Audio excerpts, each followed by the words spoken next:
Hello, and welcome to the Wild Blue Podcast, perspectives on aviation lives, lifestyles, and business.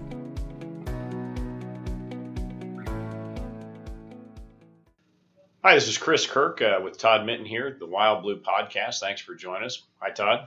Good morning, Chris. How are you today? Good. So we're looking at kind of a different topic today on aircraft ownership, and that's the importance of having an ally to kind of help you get the most out of your aviation experience. So Todd and I were just sitting a little bit ago talking about how, what that looks like and how important that is. And so I'll throw out an example, and we'll just kind of see where this conversation goes. But, I'll use the business perspective initially here.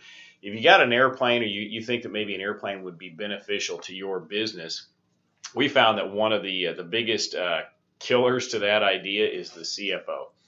And if you've got a CFO, Chief Financial Officer, yeah, if you got a money guy in the business and they can't see beyond their spreadsheet, you're going to be beating your head upside, up one side and down the other, trying to justify that. Well, I think that's absolutely correct. I've had the opportunity to occasionally be out at the airport and get talking to maybe pilots of let's just use a King Air as an example. I'm thinking of one specific incident where I would see these guys regularly at the airport where I have my airplane, and they talked about the value that airplane brought to the business. They were just the pilots, by the way. But the interesting part about the discussion was that they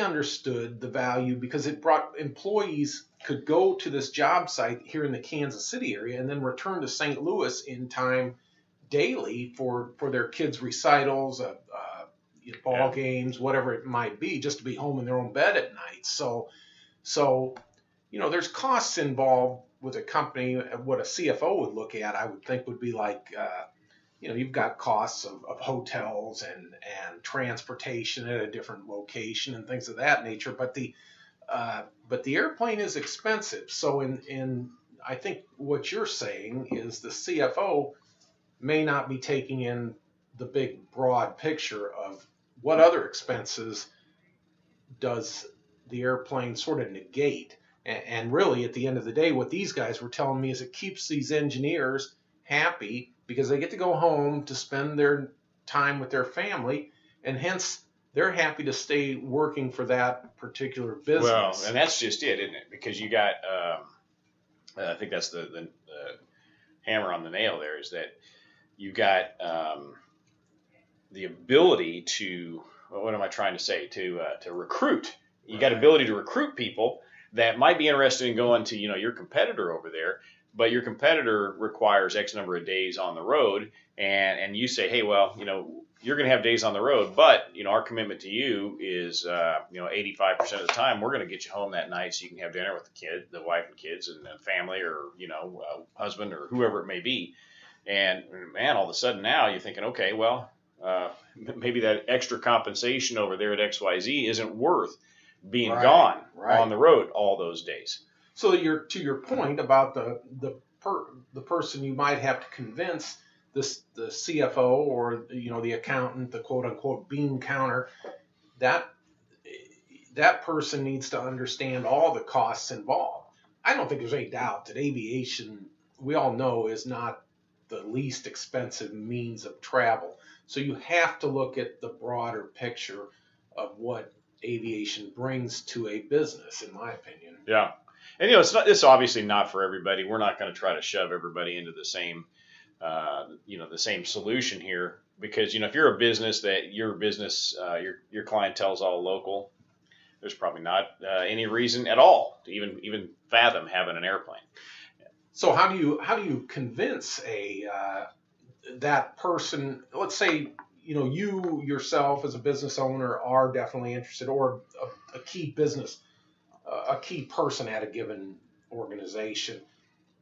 You want to convince that roadblock, that CFO or whomever it may be, maybe even the business owner. Maybe you work for the business and the business owner could be a roadblock. How do you convince that roadblock that airplane ownership is going to bring you benefit beyond just looking at the dollars and cents of airplane operating costs. Yeah, you've got to educate them, and one of the things I think you have to educate them against is all of the misinformation, the disinformation, the folklore that probably every CFO has, that they've heard that, oh gosh, these things are going to break the bank, they're going to kill us, whatever you can. The first thing you're going to do if you're going to turn this company around is get rid of the aviation department, whatever the case may be. And there's just not a lot of data necessarily to support that. So I think you got to talk to them in as rational terms as you can, but then you got to get out there and show them. Yes. They've got to get out there and see, and you can put your toe in the water. Hey, let's charter an airplane. Let's forget about the cost on this charter, because this is just a one-time thing. Let's charter it and see what this does for our team and how this makes it easier for us to get to. That's a great idea. Get to somebody's location. That's a very good idea, I think. Try it out, because I think that's the one way you introduce change is you use you say, hey, let's just make this as an experiment. Let's just try it once, see what we think, and then again, if it's for the company that, you're in a major hub served by an airline, and all you're doing is going to major cities that airline serves, it's probably not going to be the solution for you. Mm-hmm. But if the other is true, where you are either in a semi-remote location or maybe an hour or two drive from a major airline, and your customers are several hours away. Many of our customers are many hours away. Yes. Then all of a sudden you're thinking, okay, and today, with all the COVID stuff going on, airline schedules are reduced, and so it's tough. Here we sit in the middle of the country, and I look at airline schedules, and it used to be we could get anywhere, just about anywhere in this country and back here in Kansas City in the same day. Yes. And it would be a long day, but you could do it. Now it's almost impossible because those schedules are just not there to support that. Right. We have absolutely found that to be the case, and never mind you and I personally know people that we've dealt with in the sales business who have airplanes and their business, very legitimate, going multi-million-dollar contracts that they deal with in construction or whatever it may be, engineering, but their company is located in north central Kansas or northern Iowa, or they are just not conveniently located to that airport. Right. So now back to our discussion on what is that worth to get those employees. They keep them in that small town, relatively small town, maybe 10,000, 20,000 people or whatever. And, they could go do other things, but if you can bring them home at night, that's a tremendous value that can help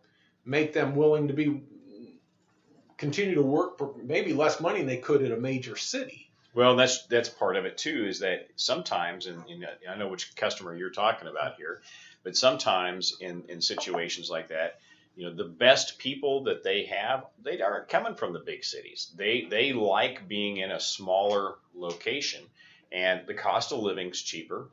Therefore, compensation probably to be on par with everywhere else doesn't have to be what it is in a major metropolitan area. And so they're right therein is some cost savings, to the bottom line. Yes. But they're happy because maybe they're from that area, or they just like smaller areas. They're closer to their family. They can come home, especially if they're outdoors type of people. They like to go out and hunt and fish in their off time, play golf, and all that stuff is right. readily available. So commonly done things here in the Midwest, that's for sure. Yeah, those activities for sure. And we.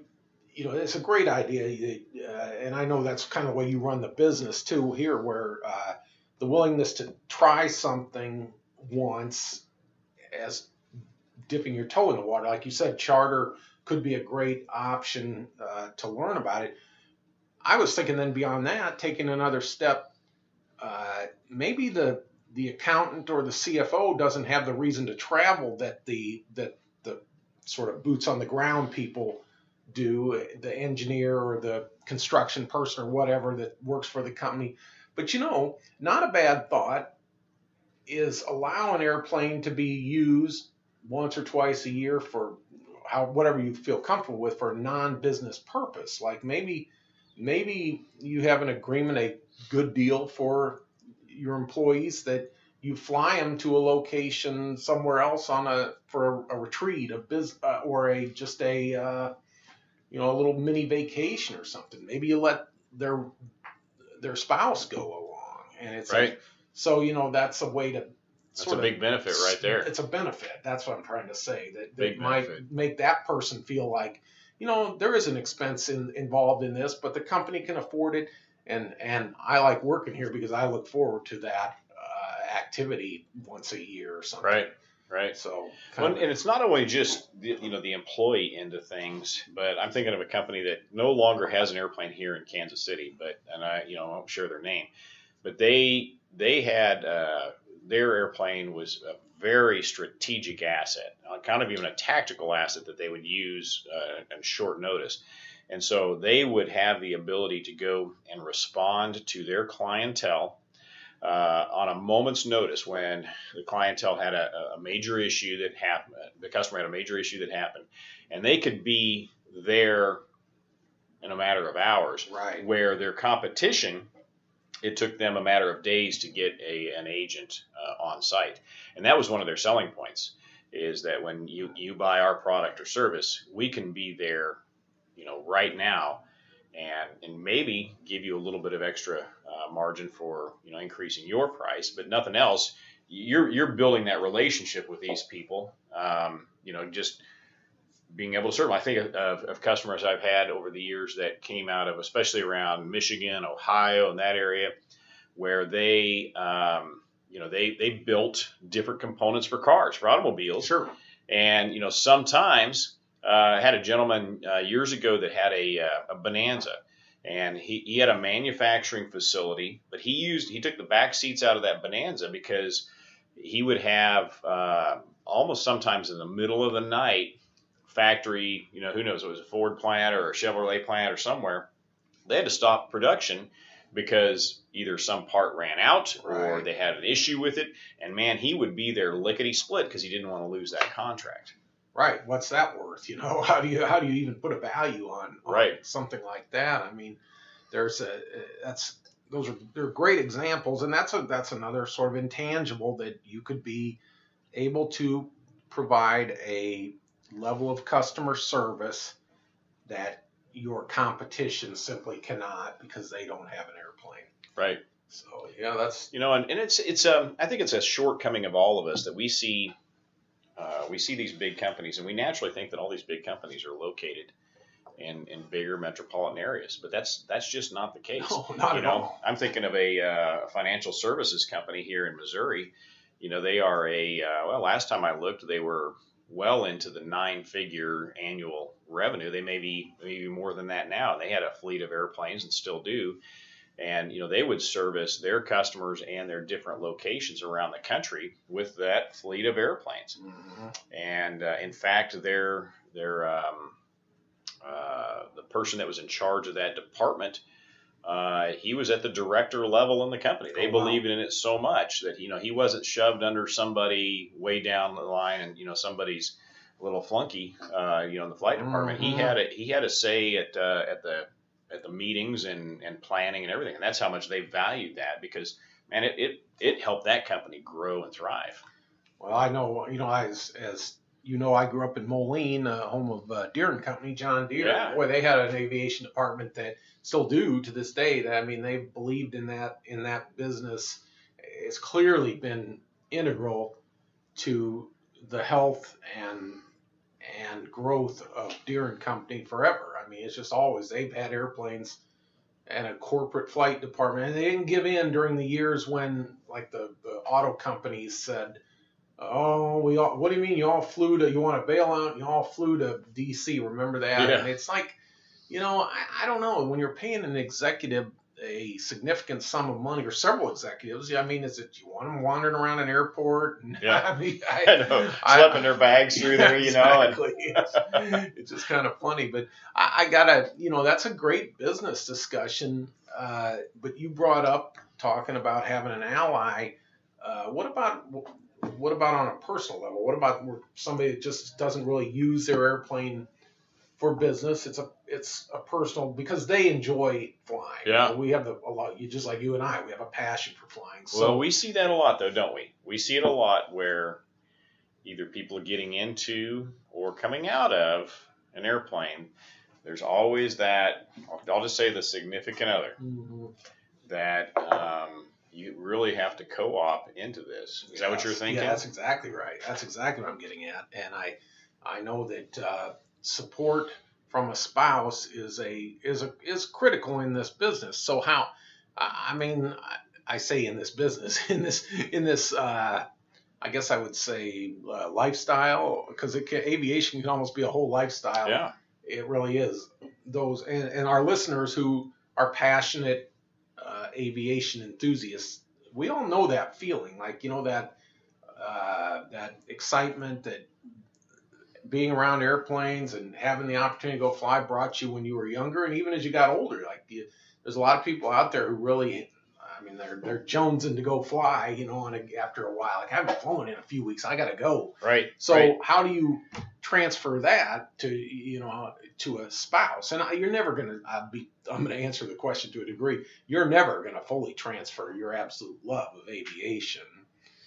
But unless that person has that similar background, which is pretty rare. Yeah. But to me, I think you got to do the experimentation thing again. You just got to get them to agree just to that first initial step. Hey, just try it once. Let's see what you think. You know, go out and rent a 172 and try it, and go. You know, be careful on the day that you go. You know, you're not going to pick a windy, gusty day when it's 100 degrees out. You know, and the 172 is it's a vomit comet. You don't want to do that. I mean, you want to pick a nice fall day where it's, you know, good weather and visibility, and people can, you know, they can see what's going on, and you go to a decent restaurant and you know, all that stuff, and try to get them, you know, co-opt into that. Right. I think to get them to quit thinking about being in the airplane and start enjoying the overall experience, because, you know, we forget about people who don't typically get to ride in an airplane or have not done it before. Every noise, every smell, every sound, every sensation, I mean, is different. Doesn't feel right. You know, we've all seen a passenger grab on, even in an airliner, grab onto the seat, and we're like, well, why would, you know, this is just absolutely normal. Right. But and I still have to do that because that's funny, Todd. You know, climbing out, I bring the power back, and I've learned to tell my wife, tell Erica, hey, I'm coming back on the power, because that reduction in noise, you know, she's been flying with me for years and absolutely loves it, but it still catches her off guard because she's not the one doing it. She's out, she's sightseeing, and she's enjoying the experience and not prepared for that change in sound. Well, as you know, Chris, when you and I are flying together, I often am grabbing onto things and hanging on tight. Especially when I'm flying. Yeah, when you're flying, that's all together. It's just my own little nervousness here. Yeah, I'm not saying. Yeah. No, I do think that having an ally in a spouse, and if our listeners have ideas for how they approach that, and I go to our Facebook page and share or whatever, because we would. That's a good idea. You know, we would love to hear your thoughts and ideas on that. I think if you get somebody there that is, they're open to it. If they're not open to it, I don't know what to tell you. I really don't. Part of aircraft ownership is having that person that with you, because it just creates such a more satisfying experience. Does. You know, if you got, you know, after a while, you're going to run out of friends that want to go grab the $100 hamburger or go play a round of golf somewhere. And, you know, a lot of these guys I talk to anymore, you know, they do angel flights and that kind of thing. But even then, you don't have that shared experience with someone, you know, over and over again. Right. So, you know, they don't have to like going out there all the time, but at least they understand. And I think that's part of it. You know, they just understand, hey, this is Todd's thing. This is Chris's thing. Great. You know, he puts up with what I like to do. I put up with what I hate to say put up, but you know what I mean? Well, I do. And it's a challenge if your spouse or significant other does not like to fly. So I don't have every answer in that regard. That's for sure. But But then there's that intangible thing. They take that first step, and now maybe you have the opportunity to take them someplace really cool on a trip, or maybe you get to go do something that would take you 2 or 3 times as long in a car. Right. Recently we had an opportunity to go to a wedding, and my wife, she reminded me, she goes, oh my gosh, since it was in central Arkansas, and distance-wise, in our airplane, it's a 2-hour flight. But because of all the hills and the mountains and the valleys and the crappy roads, we pulled it up on the GPS, and the GPS said, I think 8.5. And she's like, there ain't no way you can make it there. She goes, I've made that drive so many times. She goes, it's 10 every time. Every time. Of course, you're stopping for gas. Right. Of course, the GPS show you can beat it on a shorter distance, but as you get longer and longer, it's not taking into account. You got to stop. Right. Obviously, say 1,500 miles, it might show you can make it in however many hours. Let's say 20 hours, but you can't drive 20 hours straight in general. You shouldn't drive 20 hours straight. So yeah, in fact, you got to add in a night to stop. Right. So real time. The airplane, meanwhile, 1,500 miles is actually, in a lot of airplanes, a doable trip in a long day. Right. And I just thought about this too, but maybe it's not your significant other that you're kind of getting on board here, but maybe it's somebody that's important to them. So, it's not the case here, but this is what we do. Erica's mom lives down in Oklahoma. Right. And she loves to fly. So, it's a 5-hour drive. Well, I'll zip down there in an hour and a half, and I'll pick her up, and I'll bring her home. And she absolutely loves it. Erica loves it. I can do that. We can get her down, back. She's not spending that time on the road driving. Yeah. And it's a good reason for you to get the airplane out, enjoy the opportunities of the airplane, so you enjoy it. And so, yeah, exactly. Yeah. So now I've got another ally because, right. I mean, it's rare as the time where I'll send Sharon a text, say, hey, we're free this weekend. Let me come down and pick you up. I mean, I usually get an answer. Lickety split. I mean, it's fast. Well, that's it's a fun topic and a hard one to have all the answers to. So we just simply offer suggestions and thoughts. I would say, what else? Well, I think we probably beat the dead horse, I guess. Mm-hmm. But if Todd had a good idea, you got something out there, throw it on our Facebook page. It's at Fly Wild Blue. I think that's right. Wild Blue Aircraft Sales at Wild Blue Aircraft Sales. Well, we need to ask Tabby. She does all the social media for us, and Tabby does a tremendous job at that. And I would encourage our listeners to look at if you have a Facebook account, look at our Facebook page or Instagram and that sort of stuff. Tabby has really brought a lot of good value to that. And so I would encourage our listeners to check it out. And she's got some great ideas for some upcoming podcasts, and so we're all ears. But anyway, thanks so much for following us and for listening. And until next time, Chris and Todd signing out. Thank you, everyone. Thanks for listening to the Wild Blue Podcast. Find us online at flywildblue.com. And don't forget to subscribe and share.